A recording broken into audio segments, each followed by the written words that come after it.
Eu sou Tião Oliveira, eu sou jornalista, sou editor do Jornal do Carro e do Estradão, que é o site de caminhões, aí vocês devem conhecer. Eu tenho o prazer de receber aqui hoje duas pessoas também que são gente que faz duas empresas que têm histórias sensacionais. Eu vou falar primeiro do Luciano Cafuri. O Luciano Cafuri, que é diretor de marketing da Volkswagen Caminhões e Ônibus. A gente até estava falando um pouquinho antes aqui, embora a Volkswagen Caminhões, Volkswagen, a marca Volkswagen, né, seja uma marca alemã, a Volkswagen Caminhões e Ônibus é uma empresa brasileira, né? Está no Rio de Janeiro e tem uma coisa extraordinária. Eu não sei se vocês sabem, mas o presidente da Volkswagen Caminhões e Ônibus, que é o Roberto Cortes, ele foi o único brasileiro, eu não sei se foi o único não alemão, mas eu sei que ele foi o único brasileiro a bater o martelo lá na Bolsa de Frankfurt. Então, quando lançou lá as ações da companhia no mercado europeu, enfim. Então, o Cafuri está aqui representando essa empresa que também tem um feito extraordinário, na minha opinião, que foi o desenvolvimento e a produção em série do primeiro veículo, né? Não estou falando de automóvel, né? Nem de caminhão, estou falando do primeiro veículo feito em série, elétrico, 100% elétrico, feito na América Latina, que é a linha e-Delivery. É um produto que foi desenvolvido no Brasil quando a linha de 2017, 2016, me corrija, Cafuri, se eu estiver errado, quando começou lá o desenvolvimento, já havia previsão de uma versão elétrica, né? Enfim, esse caminhão começou a vender muito antes de estar pronto, lá no primeiro protótipo já tinha encomenda pra caramba e tal. Acho que é um orgulho para nós brasileiros termos um veículo desenvolvido e produzido em série aqui, exportado inclusive para alguns países já, né? Já foi para o México, já tem alguns outros mercados da América Latina. É lógico, é fruto de uma parceria também com outras empresas aqui, vários sistemistas, enfim. E o Sérgio Habib foi meu chefe lá na Citroën. O Sérgio Habib pegou a Citroën quebrada, automóveis, transformou numa empresa gigantesca aqui no Brasil, uma marca de premium, né, de automóveis premium e tal. Depois ele saiu da Citroën, pegou a Jack Motors, numa época em que veículo chinês, as pessoas tinham muito preconceito em relação ao veículo chinês. Ele trouxe a Jack Motors para o Brasil. E eu me lembro, eu estava falando para eles aqui um pouquinho antes da gente começar, que a Jack Motors, logo depois que lançou, foi um lançamento feito no Faustão lá e tal, as pessoas vinham me perguntar, falaram, pô, mas esse carro, esse Jack, é legal, não é legal e tal? E eu lá no Jornal do Carro, depois de 1 ou 2 anos mais ou menos do lançamento da Jack Motors no Brasil, a gente fez uma reportagem falando sobre pós-vendas lá, e a Jack Motors era muito mais bem avaliada do que outras marcas que já estavam consolidadas no país há bastante tempo. E depois disso, como ele é um workaholic, ele trabalha demais, esse homem é um trator, ele trouxe elétrico, transformou a marca em eletrificados, inclusive até eu convido todo mundo aqui que se você não tiver a oportunidade de ir ainda, dá um pulinho lá no stand da Volkswagen para conhecer toda a linha. Tem caminhão novo, lá tem Meteor, tem Constellation lá, inclusive tem uma série especial do Constellation agora. E também lá na Jack Motors, que o destaque lá para mim, é lógico que evidentemente tem um caminhão lá de 18 toneladas e tem uma picape elétrica lá também, que é uma segunda versão de uma picape. Então, muito obrigado, Cafuri, pela sua presença com a gente aqui, por ter aceito o nosso convite para esse bate-papo. Eu que agradeço o convite de estar aqui para falar de um tema tão atual e tão importante para a sociedade. Obrigado em nome da Volkswagen Caminhões aí, essa abertura para a gente estar podendo bater um papo aqui ao lado dessa fera aqui do mercado automotivo brasileiro. Isso aí. Obrigado, Sérgio, pela participação com a gente aqui hoje também. Obrigado também, estou muito feliz de estar aqui participando lá do Luciano, de você, para falar sobre especificar um pouco para as pessoas os problemas, as vantagens, eventuais inconvenientes de eletrificação da mobilidade. Bem, eu acho que eu vou começar fazendo uma pergunta para o Cafuri. É o seguinte, bom, vocês foram os pioneiros aqui com essa produção, como eu disse, né, de caminhões elétricos e tal, na região. E aí você tem que desenvolver, quer dizer, não é só o produto. Quando você vai oferecer um produto desse, que é um produto que tem uma nova tecnologia, a maior parte das pessoas não conhece, né? É curioso isso, né? A gente trabalha na indústria, então a gente está acostumado a ver produtos e tal, enfim, ver tecnologia lá fora e tal, mas é curioso, quem é de fora do setor, muitas vezes pergunta para mim, pô, mas o veículo elétrico, se eu passar na água da choque, né, como é que eu faço para carregar? Mas o negócio é de ficar a noite inteira carregando, leva 8 horas para carregar. Eu queria que você contasse um pouquinho isso para a gente, né, da tecnologia, como é que funciona o veículo elétrico, o caminhão elétrico, né? E também dos outros serviços que você tem que oferecer, porque não é só o caminhão, né? Você tem que oferecer lá carregador, financiamento, enfim, tem que treinamento, né? Não só para a rede e tal, e treinamento também para quem vai operar o caminhão, né? Para ter o melhor benefício ali e ter disponibilidade, enfim. Conta um pouquinho dessa história para a gente. Primeiro, a gente fica muito orgulhoso, né, de poder ter liderado essa corrida aqui no Brasil, ter desenvolvido aqui nós temos uma engenharia local aqui. Hoje a gente é parte do grupo Traton Mundial, né? Nós somos junto a matriz e a Volkswagen, então estamos ao lado da Scania, ao lado da MAN. Recentemente o grupo comprou a Navistar, a International, nos Estados Unidos. Então é um grupo automotivo de caminhões gigantesco, muito forte no mundo. E nos encheu de orgulho a gente poder, dentro desse grupo e dentro da América Latina também, conseguir desenvolver aqui nossa engenharia em Resende, né, e colocar em produção, que é o mais complicado, colocar em produção em série esse produto, o e-delivery aqui no mercado nacional, e agora já está na América Latina, até no México. E uma das preocupações era essa, né? Era a desmistificação de que o veículo elétrico dá choque. Então, a gente inclusive fez questão de passar ele em todas as provas de água, filmamos, etc. E mostramos isso aí para os jornalistas e para os clientes. Então o veículo tem toda uma tecnologia e que não acontece isso, né, justamente para poder desmistificar no mercado essa questão que o carro elétrico dá choque. E a sua segunda pergunta foi com questão à infraestrutura. A infraestrutura é um problema hoje, né? Por isso que nós focamos no veículo urbano. Por isso que nós focamos nessa missão, que é uma missão mais controlada, né?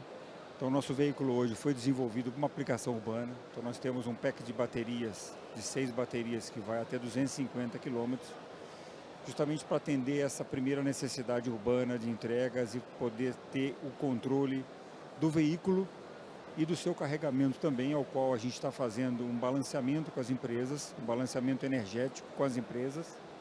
Temos toda uma estrutura, uma consultoria por trás, em parceria com os grandes fabricantes de carregadores, para poder instalar corretamente, vender o veículo correto e instalar os carregadores conforme a necessidade do cliente. Então nós temos desde o carregador agora de 10 kW, antes era 27, até o Supercharger, que vai carregar o veículo em 80% em 45 minutos, né? Então isso vai depender muito da operação do cliente, mas vender o veículo elétrico, você não pode vender ele como diesel. Você tem que vender o pacote completo, você tem que dar essa assessoria para o cliente, que a gente sabe que principalmente aprendendo um pouco do que está acontecendo ainda, né? O Sérgio sabe que também vende automóvel, nos automóveis, né? Que muita gente vai para casa e fala, e agora? Aí começa a brigar lá com o condomínio, onde eu carrego, como é que eu coloco... Então, essa era uma grande preocupação nossa. Então, dentro do consórcio modular, nós desenvolvemos também parcerias, que a gente chamou de e-consórcio, com os grandes fabricantes mundiais de baterias e de carregadores, para poder dar todo esse suporte para o cliente, né? Porque a gente sabe que o principal problema hoje, né, um dos principais problemas do veículo elétrico é a infraestrutura que está por detrás dele. Tá certo. Aliás, para quem não sabe, o e-consórcio, né, ou consórcio modular, é um sistema que a Volkswagen tem lá na fábrica de Resende, lá no Rio de Janeiro, em que os componentes vão chegando ali, tá um sistema meio just in time, né? Quer dizer, você tem os fornecedores, eles estão unidos ali na linha de montagem junto com você, né? Eles têm as operações deles ali e tal, e faz a montagem do veículo, né? Agora, Sérgio, você tem uns números na cabeça que eu acho fantásticos. Por exemplo, ontem mesmo eu estava lá no stand da Jack Motors, e aí chegou lá um cliente, acho que já tinha comprado alguns caminhões e tal, e ele estava perguntando de outro caminhão, e o Sérgio virou para ele e falou assim, olha, se você não rodar 150 km por dia, pelo menos, esse caminhão não vale a pena para você. Eu achei muito interessante isso. Como é que a gente faz eu queria que você falasse um pouquinho sobre como é que a gente faz essa comparação entre o veículo elétrico, né, o caminhão elétrico, o van, enfim, e o a diesel, né? Qual é essa relação do ponto de vista, porque o elétrico ele ainda é mais caro, né? Quer dizer, tem uma tendência de barateamento, as baterias são muito caras ainda, né? O componente mais caro desse tipo de produto, mas enfim, qual é essa relação? Como é que a gente faz essa conta aí? Como é que o operador faz a conta? A primeira coisa que a gente precisa desmistificar é achar que o carro elétrico vai cair de preço. Não vai. As baterias estão aumentando de preço em dólar, tem uma inflação tremenda no lítio, no cobre, e carro elétrico não vai cair de preço. Carro elétrico esse ano, nos Estados Unidos, subiu 26%, na Europa subiu 24%, na China subiu 28%. Então, carro elétrico não vai cair de preço. É uma ilusão a gente achar que carro elétrico vai cair de preço. Não vai. Carro elétrico, a bateria custa mais caro, ela tem um monte de componentes caros, usa metais raros e a tendência de queda de preço que tinha acabou. Não tem mais nenhuma tendência de queda de preço, pelo contrário. E como a produção de carro elétrico está subindo muito, a tendência é o cobre aumentar, o lítio aumentar, etc. Então, o caminhão urbano elétrico, ele resolve dois problemas que o carro elétrico tem e não consegue resolver. O primeiro é onde eu carrego. Porque você tem um carro elétrico, conforme o Luciano falou, onde é que eu carrego o meu carro elétrico? Se eu moro num prédio e tem garagem, e no Brasil quase todo mundo tem garagem, eu tenho que fazer um acerto com um condomínio. Mas, por exemplo, no Japão ninguém tem garagem. Carro elétrico no Japão é 1% da venda. Não vende carro elétrico no Japão. Por isso que as montadoras japonesas não têm carro elétrico. Quem tem é a Nissan por causa da Renault, mas a Toyota não tem, Honda não tem. Está começando agora, estão super atrasados. Porque o mercado doméstico deles não vende carro elétrico. Nova York, por exemplo, na ilha de Manhattan, carro elétrico é 0,6%. No Brooklyn é 7%. Porque no Brooklyn, você mora em casa e você carrega. Se você mora em Manhattan ou no Queens, você não tem estacionamento. E se você não tem estacionamento, você guarda o carro numa garagem, você não tem onde carregar. Então, primeiro problema, onde eu carrego? O caminhão urbano, ele dorme toda noite na garagem. Então, toda noite ele fica lá parado 10, 12 horas e ele carrega. Nem precisa de carga rápida. O segundo problema que carro elétrico não resolve, que é um problema carro elétrico, é a autonomia. Isso quer dizer o seguinte, quanto eu tenho de autonomia no meu carro elétrico? O caminhão urbano ele roda muito pouco. Um caminhão urbano é o seguinte, um caminhão da Drogasil, ele roda de 40 a 50 km por dia. Porque tem farmácia a cada 500 metros. Então o caminhão para muito. Um caminhão da Magalu roda 70 km. Um caminhão da JBS roda entre 70 e 120 km. Alguns rodam 50. Você chega cheio de carne no Carrefour para entregar carne e teu caminhão fica esperando 3 horas o cara do Carrefour receber a carne. Enquanto isso ele não roda. Amazon, 70 km por dia. Mercado Livre, 80 km por dia. Então, como o caminhão urbano ele roda pouco, ele não precisa de tanta autonomia. Então ele resolve esse problema de automóvel. Porque se você tem um carro elétrico e você quer ir de São Paulo para Rio com um carro elétrico, se você quer andar 100, 120 por hora, não tem um carro que vai. Nem o Tesla. Porque a autonomia que vocês veem lá, fictícia, de 500 km, é 80 por hora, vento a favor e Deus querendo. Quando você anda no carro e você pisa um pouco, a autonomia desmorona, faz 350 km. Você não chega no Rio. Você tem que parar para carregar. Parar para carregar é no mínimo perder 1 hora, no mínimo. Às vezes mais, quando o carregador funciona. Eu estava uma vez numa reunião com a ABB e eu falava para eles que carregador na Europa, 15% dos carregadores não funcionam. Você chega no posto, o carregador não funciona. Ele falou para mim, não, os meus funcionam. Peguei meu celular, entrei no Google, falei, taxa de índice de pane em carregador ABB Autoestrada Europa, 16%. Está aqui, ó. Então, teu carregador também pifa. E não é que o carregador pifa o contato. A pessoa que coloca para carregar é que tira. Se você coloca um pouco torto ou tira um pouco rápido, ele pifa. Então, não é que o carregador é uma máquina, não tem uma peça móvel no carregador, mas a tomada é uma peça frágil, é lá que dá problema. Então, o caminhão urbano resolve esse problema. O caminhão urbano ele custa mais caro, o caminhão elétrico ele custa sensivelmente mais caro que o caminhão elétrico. O caminhão elétrico custa mais caro que o caminhão diesel. E isso não vai mudar. Ele vai continuar custando mais caro nos próximos 10, 20 anos. O que vai acontecer? Primeira coisa, as leis de emissão de poluição vão ficar cada vez mais rígidas. Por exemplo, o Brasil agora, o ano que vem, a gente passa para o Euro 6. Vai aumentar o preço do caminhão diesel ao redor de 15%. Então, depende do tamanho do motor, depende se o motor... Por exemplo, a DAF vai aumentar um pouco menos, que ela já usa motor europeu, que já é mais limpo. Mas vai aumentar. E cada vez que você coloca a restrição da emissão, você aumenta o custo do caminhão diesel. Então, o caminhão diesel vai aumentar e o caminhão elétrico vai aumentar menos. Os dois vão aumentar. Então, essa distância vai diminuir. E depois, a população, os acionistas, os governos, os usuários, todo mundo vai começar a pedir que a entrega urbana seja não poluente e silenciosa. Então, é uma questão de tempo. Daqui 10 anos, 15 anos, não tem mais caminhão diesel nas grandes cidades do Brasil. Ou vai ser proibido, no Brasil é meio difícil de proibir, na Europa vai ser, na China também, ou é uma pressão gigantesca do público, dos acionistas, dos consumidores, e quanto mais jovem a pessoa, mais verde ela é.